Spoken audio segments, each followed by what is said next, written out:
충격을 받았습니다. 조선일보 보수 우파 정론지 아니었나요? 아니, 이번 총선 조선일보가 망쳤다는 게 말이 됩니까? 도저히 이해할 수가 없습니다.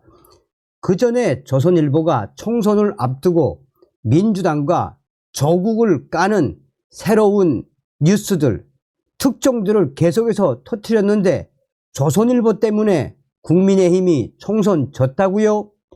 믿을 수가 없습니다. 이럴 줄 알았다. 박근혜 대통령 탄핵에 앞장섰던 조선일보.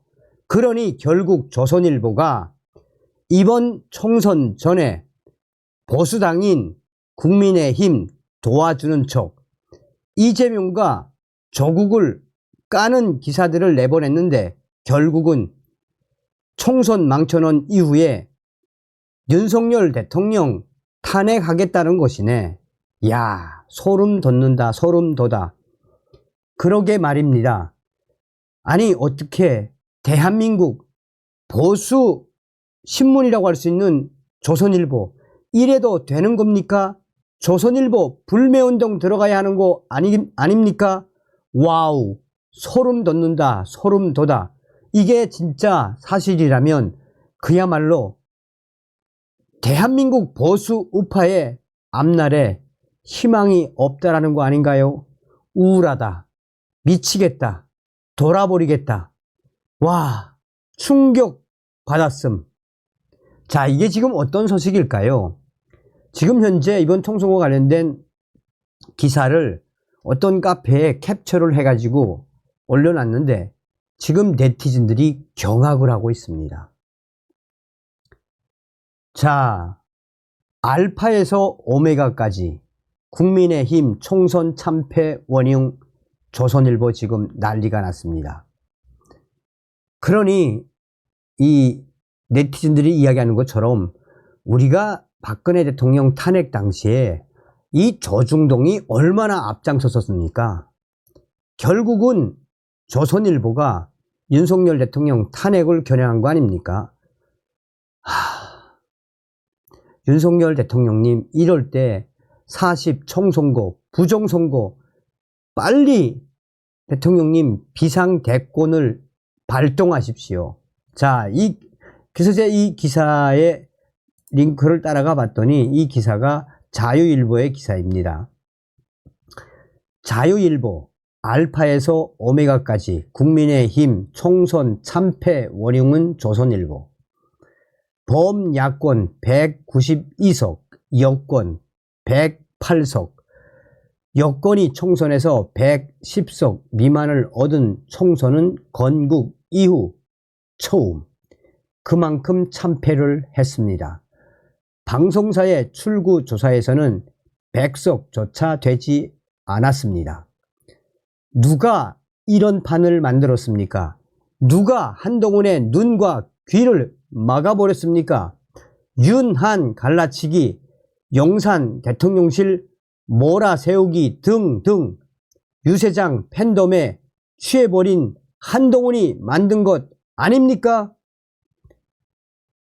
독일 민스터대에서 법학 박사 학위를 받고 경북대 로스쿨에서 재직하고 있는 신봉기 교수의 통탄입니다.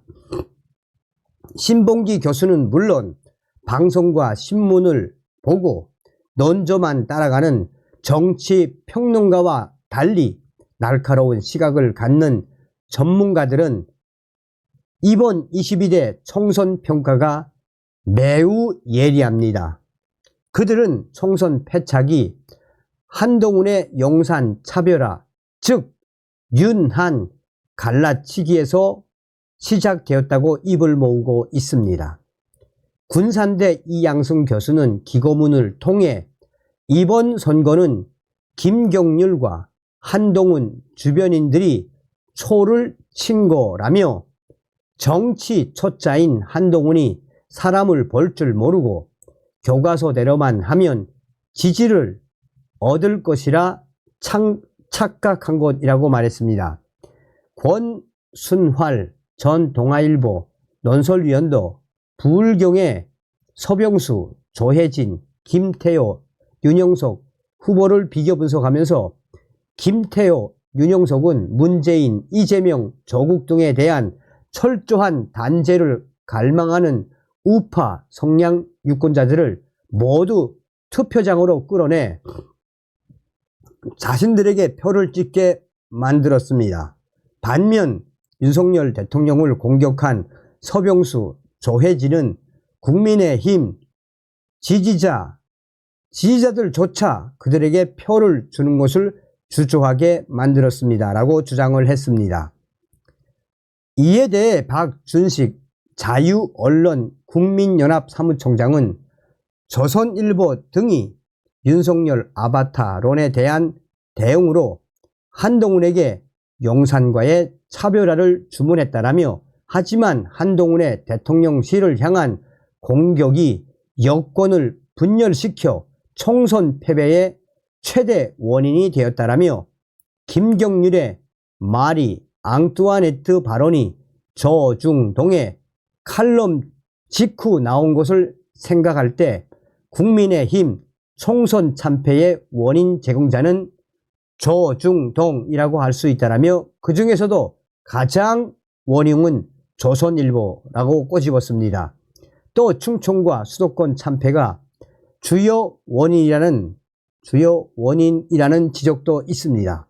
지난 대선에서 국민의힘은 서울에서 6% 앞섰지만 이번 총선에서는 5% 뒤진 것이 핵심 포인트라는 것입니다. 이어 2030 남성의 지지 철회도 있었다라며, 지난 대선 때 20대 남성은 윤석열 후보를 58.7% 지지를 했지만 이번 총선에서는 국민의힘을 26.6%만 지지했다라고 강조했습니다. 30대에서는 52.8%를 지지했지만 이번 총선에서는 28.7%만이 지지한 것입니다. 이에 대해 30대 남성인 김원재 성평등센터장은 대선에서 여가부 폐지 공약에 열광했던 2030 남성층이 약속을 이행하지 않는 윤석열 정부에게 화가 나 있었는데, 한동훈 위원장마저 페미니스트를 끌어들이고 좌파 PC주의를 표방하는 것을 보며 정남이가 떨어졌을 것이라고 말했습니다. 그의 주장은 막말과 그릇된 역사 인식으로 질타를 받은 수원정의 김준혁 후보와 맞붙은 이수정 후보의 낙선에서 확인되고 있습니다.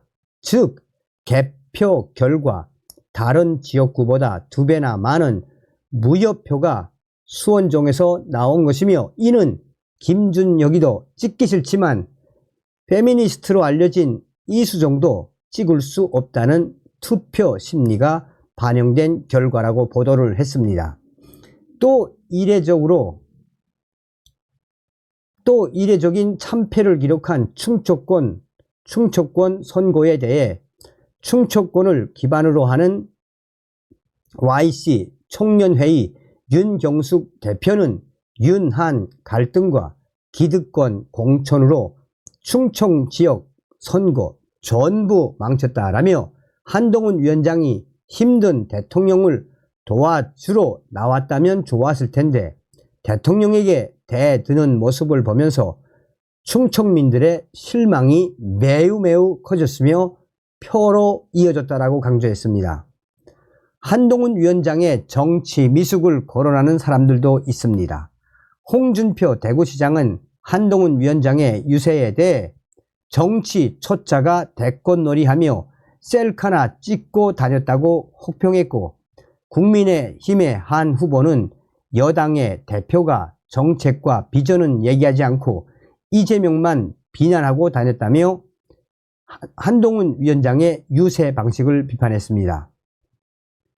이동호 선거 캠페인 전략연구소장은 정치 경험이 부족한 한동훈 위원장이 용산과의 차별화를 요구하는 조선일보의 가스라이팅에 휘둘린 결과 중대한 총선거를 망쳤다라며 알파에서 오메가까지 이번 총선 국민의힘 패배의 최고의 원흉은 조선일보라고 강조했습니다.